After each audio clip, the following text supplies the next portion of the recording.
آج ہم مسلمان بھی ہیں، آج ہم یہ دعویٰ بھی کرتے ہیں کہ غلامی رسول میں موت بھی قبول ہے، غلام ہے، غلام ہے، رسول کے غلام ہیں، ہم یہ سارے نعرے بھی لگاتے ہیں، لیکن اس کے باوجود وہ جو نماز جس کے بارے میں اللہ کے نبی نے ارشاد فرمایا نماز میری آنکھوں کی ٹھنڈک ہے، نماز میری آنکھوں کی ٹھنڈک ہے، نماز دین کا ستون ہے، آج ہم اپنے گریبان کے اندر جا کر ہر شخص دیکھ سکتے ہیں کہ ہم اس نماز کو کتنے مضبوطی سے پکڑ کر اس کو ہم نے کتنا قائم رکھا ہوا ہے۔ صرف نماز نہیں، روزے کو دیکھیں، زکوٰۃ کو دیکھیں کہ آج ہمارے ہر دوسرے گھر میں کیا ہماری عورتوں کے اوپر زکوٰۃ فرض نہیں ہے؟ کیا آج مردوں کے اوپر زکوٰۃ فرض نہیں ہے؟ کتنے لوگ ہیں جو زکوٰۃ دے رہے ہیں؟ وہ جب سرکار دو عالم صلی اللہ تعالیٰ علیہ وسلم کا انتقال ہوا اور منکرین زکوٰۃ نے سر اٹھائے ہیں تو سیدنا صدیق اکبر رضی اللہ تعالیٰ عنہ نے ان کے ساتھ اعلان جہاد کیے ہیں کہ جو زکوٰۃ چھوڑیں گے ان کے ساتھ میں اعلان جہاد کرتا ہوں۔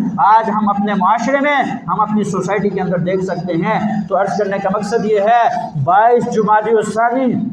سیدنا صدیق اکبر رضی اللہ تعالیٰ عنہ کی وفات کا دن ہے۔ ہمیں چاہیے کہ ہم خود بھی